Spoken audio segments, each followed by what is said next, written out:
Welcome back to the Product Builders Podcast. This is your host, Mark Garcia, and on the show today, we have Erika Kitaev. Erika is the Senior Director of Product Management at Thomson Reuters, where she manages innovation strategy for a market-leading product called Practical Law. Erika, welcome to the show. How are you today? I'm doing great. How are you? Thanks for having me. I'm also doing good. I'm excited to finally have this conversation with you. I know it's been a long time coming. Yes, it has been. Glad to be here.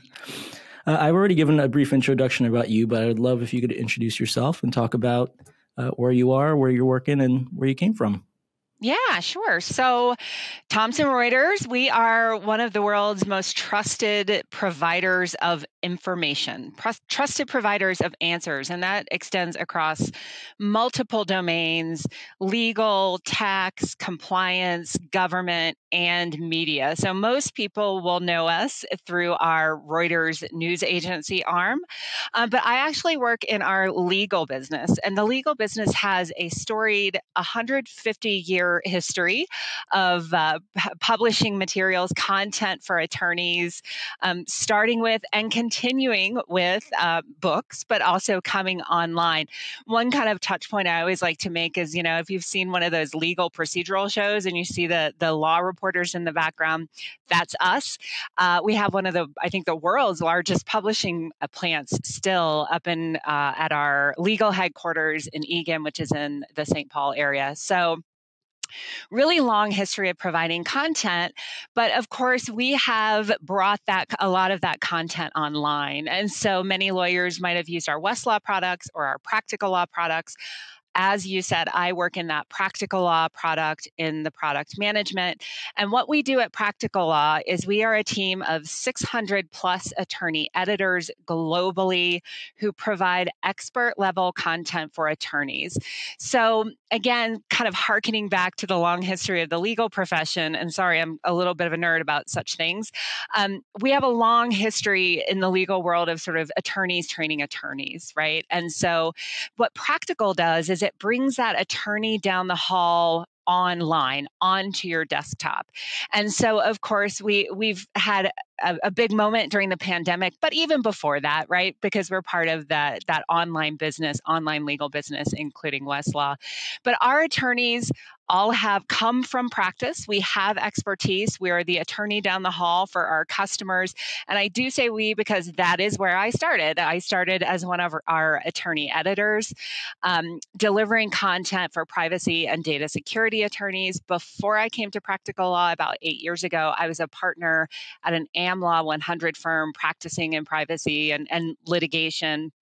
So I brought that expertise over here to Practical Law, and it's really been one of the great joys of my life. Like I said, I'm a little nerdy about this, to kind of help attorneys work better, work smarter. And so that's what we do. Those are our full-time jobs, helping attorneys not kind of reinvent the wheel or rethink issues. And we do that by delivering content online, content and tools. And so that content might be in the form of legal templates or practice notes that help lawyers get up to speed faster. And I'm really focused in my role on innovation is how do we deliver that content in sort of new, dynamic, modern ways that serve the customer need. As you might imagine, legal professionals are exceptionally time pressed. It's a high pressure job, both time and results, lots of client expectations. And so it's really important to help our attorneys our customers get to better answers faster. And we do that through the application of technology in some cases. So yeah, that's what I do. Awesome. Thank you for that very thorough introduction. And I know law can be a very confusing topic, particularly if you don't work within that industry. So your introduction to Practical Law was really great. I think it was easy to understand for someone who isn't necessarily involved in the day-to-day of working in legal. So you are the Senior Director of Product Management there. Can you talk about what your role entails and what some of your job responsibilities are? Yeah, sure. So in my role, I support the global head of Practical Law to deliver these content and tools, right? These solutions to our customers, and that's a little bit soup to nuts, right? But I am largely focused. I mean, I spend a lot of time on the day to day and thinking about the content, et cetera, and maintaining our products and delivering. But I spend a lot of time in my role thinking too about the future, about those new tools we're going to develop, about how we can get those answers to users more quickly. And it's really about thinking through how we're no longer living in an environment where it's an information poor environment, right? That kind of goes without saying, especially to a tech savvy audience. But we're living in an environment, we're working in an environment where the issue is getting to the right information at the right time in the right place, because there is so much of it, right? It's helping customers think or find the forest, find the trees through the forest, right? Get to the heart of the matter. And so that is what I spent a lot of my time thinking about. How can we deliver those next generation solutions? What are they?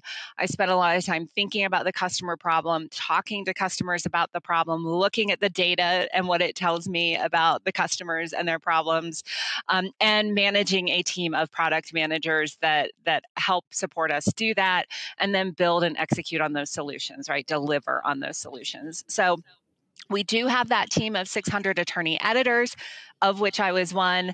But now I'm really on that build side, right? That strategy side, thinking about where we go from here, and supporting our product managers build it. Awesome. And you touched a little bit on this in your introduction, but I do want to dive into it a little deeper. What was your career path like in your background? And I know one of the key topics we're going to dive into today is the fact that you are a subject matter expert. So can you talk a little bit about that? Yeah. So I'm on my, I think, fourth career. You and I, when we were having our get together chat, I said 3, and then you were like, wait a minute, I think it's 4. I think that's probably right. So I started out in the performing arts, actually. So I was an opera singer before I went to law school. And like many artists, it kind of had this moment in my career. And I was relatively advanced in my career. I was teaching at a university. I was nearly, I was approaching my 30s, and decided, it's time to pick up and pivot. And I had always had this interest in business and law, and kind of the analytical side of me, right? Something that a lot of folks that aren't musicians don't know is that musicians tend to be pretty highly analytical. And so it's transferable skills. So I had this interest, and I went to law school and I became an attorney. And I have to say, I found the work of being an attorney rather stressful, notwithstanding that I was a little more mature, and you would think I'd have a little more resilience for that.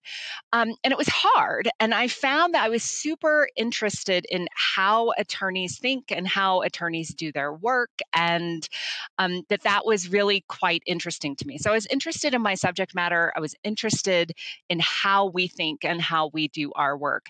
And so this opportunity to come write for attorneys came up, and it was really exciting, and I jumped at it. And yes, a lot of people thought that was an interesting career move, but I went over and I became an attorney editor. Um, and then I got the bug for building products, because soon after I came over, Thomson Reuters started building a data privacy specific product. They needed an SME for that. That was me. And I joined that core product team to build a product called Data Privacy Advisor, which included the first instance in the legal space of using Watson for a QA tool. So I got like this crash course in building products and working with AI. I was a core part of that team that was developing ontologies and figuring out how to train teams to train, right? To annotate training data and analyzing the training data, and building this tool. And it really really set me on fire, because suddenly I started to see where my creative background and my analytical, interest, and my interest as an attorney, and like how we think and how we work, came together. And so I moved over to product management from editorial after that experience. I just couldn't let it go. And now I get to build stuff. So I'm so fortunate, because I sit in this place where I'm thinking about the problems I had in practice. I'm thinking beyond those problems. I'm thinking how to solve those problems. I'm getting to use my creative muscles, but I'm also getting the opportunity to flex analytically. So that is a long explanation of an even longer story, but I think it's important to kind of understand, because some of the stuff we're going to talk about around customer empathy is I come with that kind of view as an SME, but I don't think it's required, right? It's helpful to have that subject matter expertise when you come to develop products for a particular cohort, and particularly, or especially rather, when that cohort is high pressure, high demand, like legal professionals. They're very busy. They're knowledge workers. They know their stuff. But really, the key there, what I can bring as an SME isn't just expertise; it's empathy, right? It's having sat in the customer chair, and we can all bring empathy to this role. You don't have to be an expert, and I think that's something that sometimes we don't talk about enough. And I'm super passionate about it, and I bring that kind of performance background to it as well. That's really interesting. And I think one of the funny things that we really aligned on when we first spoke was that you come from a performing arts background as an opera singer. I, as well, as I had mentioned, come from the performing arts background, but as a dancer. And luckily that was at a time when YouTube wasn't a thing, so there's no more videos of me online. But I can totally understand and sympathize with that whole career switch and kind of crossing all of the different interests you have into one new career path. But that said, you had mentioned empathy quite a bit as a subject matter expert. And one thing that really stood out was that you said it is great to be a subject matter expert, but not required. So I'm curious to hear your thoughts on, I guess, the pros and cons of being a subject matter expert in the field of your design. Yeah, so it's a gift and a trap, right? It's a gift in the sense that you have a natural head start in understanding the customer, understanding the problem, and potentially how to solve it if you got a little bit of creativity there. But it's also a trap because you think you know more than you know, right? And I think we as humans are always subject to that trap, but I think particularly you can see that here. And I'm a subject matter expert. Many of my team are subject matter experts, our product managers on PL, but some are not. And what I've found is it's a really great exchange of ideas opportunity, right? When we marry our subject matter experts with our non-subject matter experts, if you will, PMs, because they bring a whole different perspective on the problems, and they're coming with a clean slate. So I think for our team, it has worked quite beautifully to be a mix. But I think particularly as a leader, as somebody that's looking across teams, or in your own individual remit as a product manager or developer, a designer, it's just important to be on guard for the trap. Kind of question your own assumptions. I think it's a great opportunity as a human to continue to question your own assumptions at all times. You'll learn a heck of a lot more as you go along. But I think as I've aged, in particular, gotten older and more mature in the role and in life, I think it's really a critically important skill to have, and particularly in this SME product management situation where it's sort of, okay, I'm coming to this problem with a hypothesis. I'm coming to this problem with experience or expertise, but I need to question that, right? Some things are pretty much table stakes. They deserve less regard, less questioning than others. Some deserve a lot of questioning, but most are kind of in the middle. It's just a gut check or a table check. Am I on the right track? And we can do that in a number of ways. One, I think it starts with us. It starts with understanding our own biases and where the trap might sit. But of course, we have our customers available to us, or hopefully we have our customers available to us, depending on the type of business you're in. But for the most part, we get the feedback. So it's another way to test those assumptions, test those hypotheses, and we are constantly trying to get better at that. In particular, we have really been developing our design function here at Thomson Reuters, and particularly our UXR function. And they're doing a lot of great work around foundational studies, around quantitative and qualitative analysis of the customer experience overall, and it's melding all of those skills. That's kind of where you get the best experience, right? Great. And you had mentioned that it is both a blessing and a curse being a subject matter expert. And I know one of the pitfalls, let's say, of being an SME in the design role is that you can fall into this trap of, I believe it's called self-design, where you start designing and making assumptions based off of your own experience. So you had mentioned you do a lot of customer feedback, and there are other people on your team who are not subject matter experts who can help guide your decision making. Is there anything else you do as an individual or personally that you really kind of put in the foreground so that you don't fall into that trap? Yeah, I mean, I think it's just having that question at the front of my mind. Are you falling into the trap? I think it's okay, in fact, maybe preferable to confront ourselves with the direct question. I think it's really important as a human, but in this role in particular, and this is what I really sort of love about this role, is there are so many different um, inputs to it, right? So many different factors, things that you have to be looking at. It's like a constant learning experience. But it's important to dive in. It's important to have confidence in your intuition. It's also important to have perspective on your own confidence and your own intuition. It's important to listen. It's important to have an open mind, and it's important to be ready to pivot. No one should be afraid to pivot. It's just as important to course correct as it is to dive right in. And course correction means checking your own self sometimes, right? And that's it. Put it at the front of your mind. Always question. I'm very fortunate. We're very fortunate here. We have a large team. We have the, they call it the three-legged stool between UX and tech and product, and we always have someone to check us as well. But sometimes you don't have that. And in any event, your partners are going to find you a heck of a lot better to work with if you're checking yourself in the first instance. But that's when the magic happens, is when all those voices come into the room and bring their different experiences and their different perspectives and aren't afraid to question each other and question those experiences. But I've kind of split my personality, and I question my own experiences and my own opinion. I think it's really important. That's great. And that's really good advice. I think whether you are a subject matter expert or not, when you work in product design, it becomes really easy for you to start designing for yourself and to make assumptions and think that you know exactly what your end user wants without actually validating that. And so being cognizant of the fact that you're not the end user per se, or that there are other people you have to take into consideration is really great advice for designers, I believe, as a whole.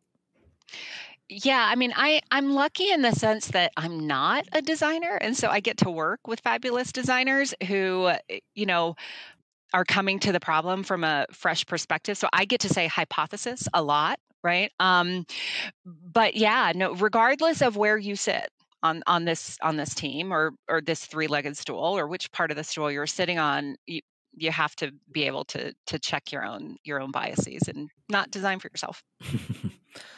That's great. And speaking of design, I know one of the other things we had spoken about early on was this concept of surprise and delight. And I know you've mentioned that you really like to surprise and delight when you work on product.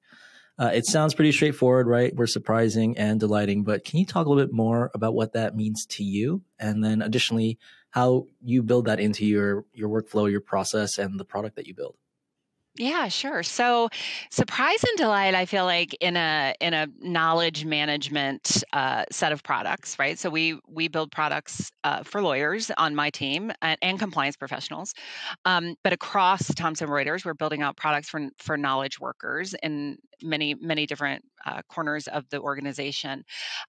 Surprise and delight, I think, has a more subtle meaning, because to you can't surprise our users too much. And so I think to surprise and delight, to my mind, means, and I do think this is transferable outside of professional services or knowledge management or knowledge workers rather, and I'm going to explain why. But to surprise and delight means, to me, to provide those fresh experiences without frustrating expectations. I think we all now really understand and appreciate we have to have intuitive, frictionless user experiences and products with our customers.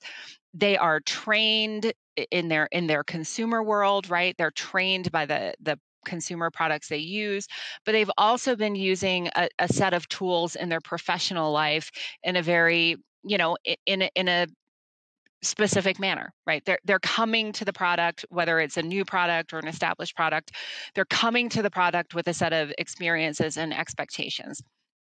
And our customers in particular are exceptionally time pressed, right? Efficiency is super important. And I am, and again, it's funny because we do cross this line where where we're saying, don't design for yourself, but also, hey, I have been the customer, so I have some insight here to share. I was and probably still am the most impatient customer. I'm just impatient. I don't want to take the time to learn anything new. I probably did research at the end of my career in a law firm very much the same way that I did it at the beginning.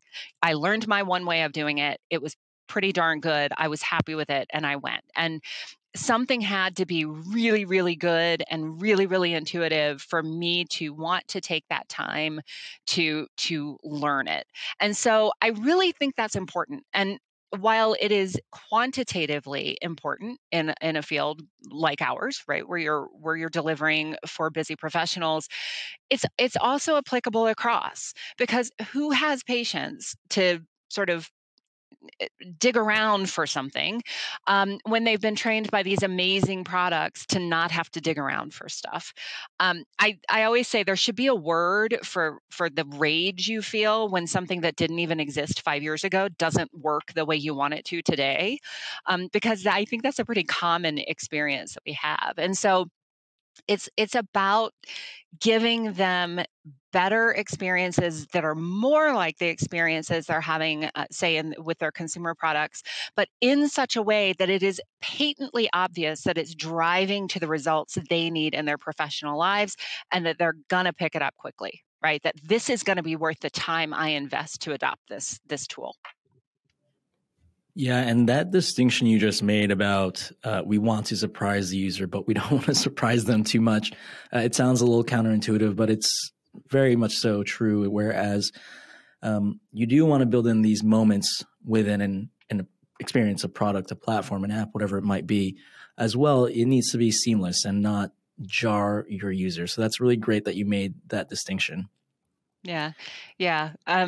We've had a lot of really good success with some of the new tools in particular that we released. We had a big release of 5 new tools last year called our dynamic tool set that were quite different. They're delivering content in different ways. Our core mission is always to deliver that expertise, right? We're doubling down on delivering expertise, but perhaps in new, fresh, inventive ways. And it was so satisfying, like when our customer testers or when we were demoing, like, the wow moment. Like, I'm sure you've had these as a designer yourself, when you put something in front of a customer and they're like, wow, or you can audibly hear them breathe. And it's funny, I think, you know it when you see it. There's an old, and that's a legal phrase, right? It comes from an old Supreme Court decision by Judge Potter Stewart. I told you I was going to get a little nerdy on the legal stuff. And that, it when you see it, the surprise and delight, like you feel the energy in the room or even on your own team. So yeah, it's super fun. Yeah, I've had that conversation with a few people, this idea of building this wow moment and surprise and delight. And it's funny how people, let's say, who don't necessarily work in product, have this assumption that surprising, delighting, and wowing someone is about having this huge, impactful, in-your-face moment. And what I say on product design is that it's really not about that, and it really depends on the industry that you are within. Sometimes that wow moment can be some sort of huge animation that occurs at the end of an interaction, right? Other times it could just be microcopy and just really insightful ways to guide a user that go unnoticed but make a product and platform and interaction feel so much more human centric, if you will. Yeah, I mean, people are coming to our tools, our products to do something, right? Whatever that something is. Sometimes they're coming to be entertained. Sometimes they're coming to work. Sometimes they're coming to shop. But they're coming to do something. They have a goal, and and they are, no matter what bell, what whistle, what experience that you're providing that might be flashy or fun, if it gets in the way of that goal or doesn't advance that goal, it's simply a decoration at best, and at worst, it's a frustration. And I think if you have the goal in mind, right, that like what is the customer worried about trying to accomplish when they get here, and kind of invisibly almost helping them accomplish it, but in kind of a way that feels good, um, that's what it is. And that, I think, it's very difficult to quantify.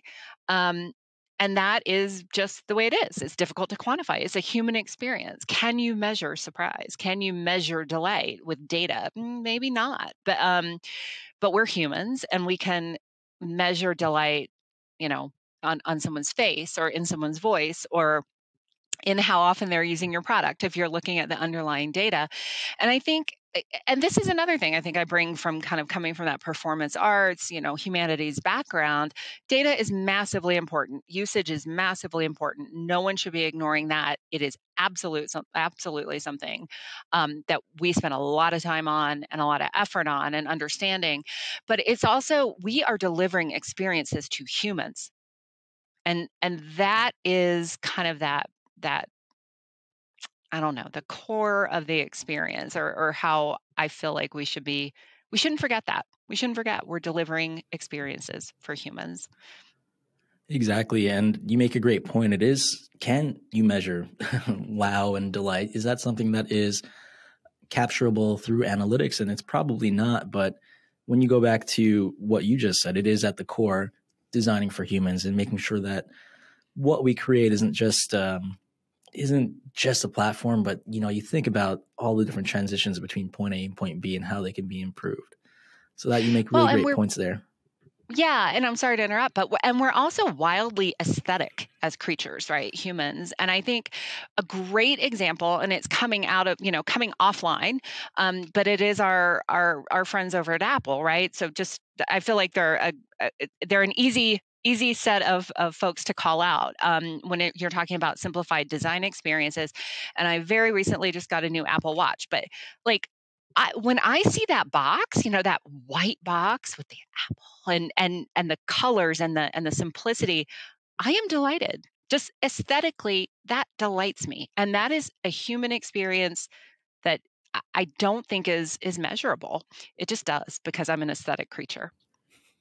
That's a great example. I actually just jotted down one on my end as well. I do a lot of email marketing for our company, and we use MailChimp. And I'm not sure, have you ever used the MailChimp platform at all? Yeah, it's been a couple of years, but I have. Yeah. So when you're sending out a campaign, and I don't think they do it anymore, but they used to have a sweaty monkey arm that was hesitating to push this button when you were about to send a campaign.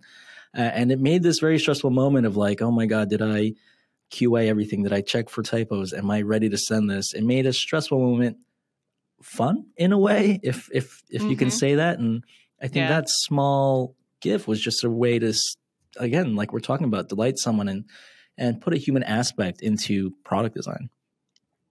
Yeah. We never want to forget that. And so at Practical Law, I know you are charged with innovation, right? Innovation on this platform. And you've spoken quite a bit about how you are delivering content in new ways to your end users and the people on there. Can you talk about what innovation is looking like for you and what kind of things you're working on?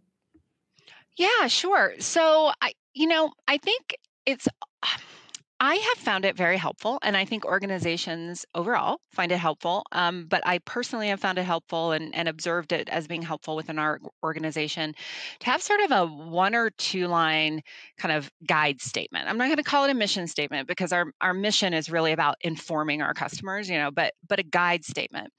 And our goal, and I think this extends really across the organization, it's not just practical law, but it's front and center for us for sure, is it's about delivering the right content at the right level, at the right place, at the right time, right? And what that means is taking that next evolution of legal content in our case, um, and kind of breaking it down into sort of how do we deliver, where do we deliver it, how do we deliver it, because these are the things that help our customers have these um, friction free or less frictiony experiences with our products and with our content, and it helps them work. So again, kind of thinking from the, well, am I always oriented to the customer problem? Backing from there, am I always oriented to the customer goal within that problem statement? And we think this is a really critical part of it, right? Stop having to context switch or tool switch.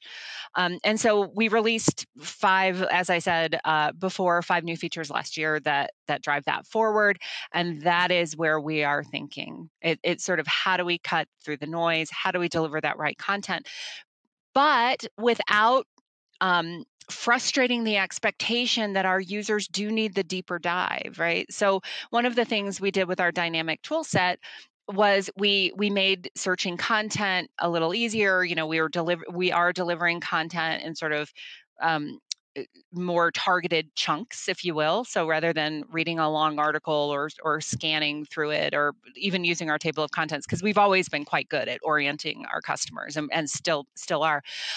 But delivering what we think is the more targeted set content bite that our customer is searching for based on their query or their browse path, et cetera.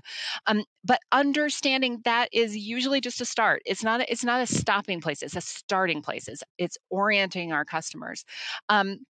So that is what we are thinking about. That's what I spend a lot of my time thinking about, getting folks the right stuff at the right place at the right time. Awesome. And so you had just mentioned that you had 5 features come out, and I know we had been speaking about how we don't want to rock the boat, particularly with your users, right? People need their content. They need their product to work when they want it to work. How do you balance out implementation of new features, or maybe features that might be a little bit more edgy, if you will, while also meeting the, expectations of your professionals and not, rocking the boat or frustrating them too much when you're trying out new and innovative things?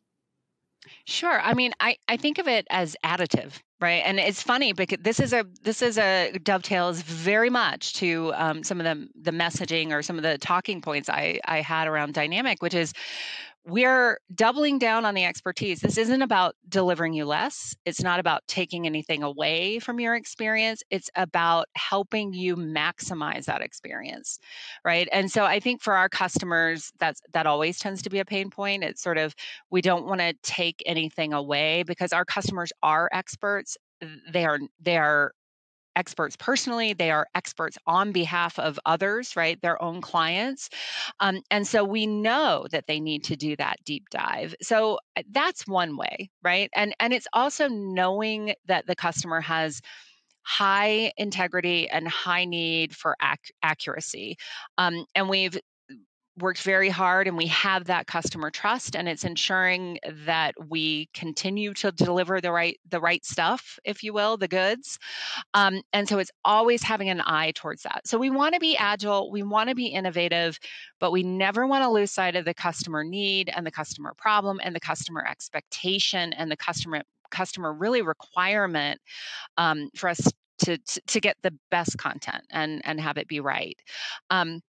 And it's a premium product, right? So we're building on a premium product, and our customers might, in many cases, have a little less patience than maybe in another environment. If you're, buying a pair of shoes, and maybe there's a little more patience if the cart doesn't total up the first time, or that's just a random example. but it's kind of understanding that things have to work at a certain level of surety, have a certain level of value when it goes out the door. Um, Not that we don't experiment, we do, and we have trusted customer partners.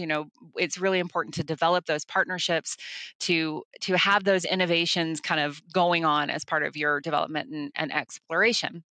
You want to build, test, right? We do that. But what I will also say is one approach that I think we've taken, and again, I'm big about kind of metaphors and thinking in metaphors. They help me communicate. But I like to think about it as the atomic approach to building out. And what I mean by that is if you think about what you want to accomplish overall, kind of in an atomic way, if you start at the nucleus, right? If you start, and that is the nucleus is the core value you're providing and the core set of functionality and features you need to deliver to provide that core and core value. And if you focus on that, what it allows you to do is release on that, but then build around the atom, because you're not frustrating the expectation. You're providing something of significant value. You've really thought about it. You've worked to get it out the door more quickly, get it to your customers, get it into their hands.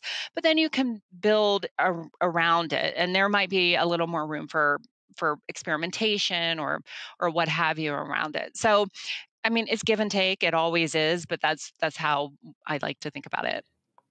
That's great. You had some really great tidbits in what you were just saying there, but I think what it really comes down to, regardless of where you are in an organization or platform or process, is just balance. It is about the give and take and the push and pull of iteration and working with your customers and end users to really find the best balance between what they want, what they need, and what you're hoping to present them from a design and from a platform and functionality standpoint. Yeah, absolutely. But we are coming to a close here, Erika, so I did have two final questions. I wanted to back this conversation out a little bit and just ask you, what is some advice you would give your younger self? Honestly, I think it would be to shut up. It's the more mature I get in my career and in my life, the more I realize it is so important to listen, and it just is so important to listen. And I'm a big talker, as you can probably tell. I do like to talk, and I have lots of ideas I want to get out there and share. Um, but I talked too much sometimes. I still do. I always do. I constantly sort of checking myself. But yeah, be quiet, listen, take in the information, apply that empathy to the folks you're listening to. Really, in all circumstances, you can't go wrong. I love getting advice from people and hearing what people would tell them their younger selves, because I feel like it's applicable to myself as well. Shut up and listen. That's great advice for everybody. Erika, I know we covered a lot in today's conversation, but we do like to wrap these up with what we call our Majestyk Byte, and that's our key takeaway from what we've talked about today. Can you share what your Majestyk Byte would be? Yeah, well, it's tough because I think I would have to, if you let me just say customer empathy one more time, however you develop and get there. But I really think what I want to leave folks with is, don't be afraid to commit to a course of idea or an action. Lean into ambiguity, be the first person in the pool, and swim hard.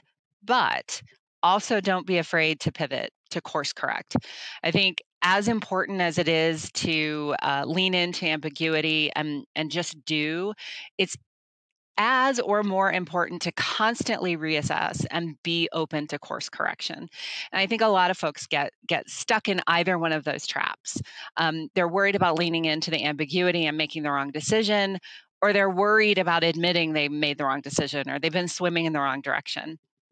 It's not a dirty word. Pivot is not a dirty word. It's frequently the right thing to do. And if you're constantly reassessing, you'll get to the right place. That is a great bite that I feel like our audience will really resonate with. Thank you for sharing that. Where can people go to find out more about you and your company? Yeah, sure. So ThomsonReuters.com, or for our legal products in particular, including Practical Law, legalsolutions.thomsonreuters.com. And you can find me on LinkedIn. I reach out, let's talk. As you can tell, as I said, I really do love to nerd out on this stuff, big and small. So happy to hear from folks. LinkedIn, Erika Kitaev. Awesome. We'll share those links in the bio and information of this episode. But Erika, thanks so much for being here today. It was great talking with you. Yeah, super fun. Really appreciate having me.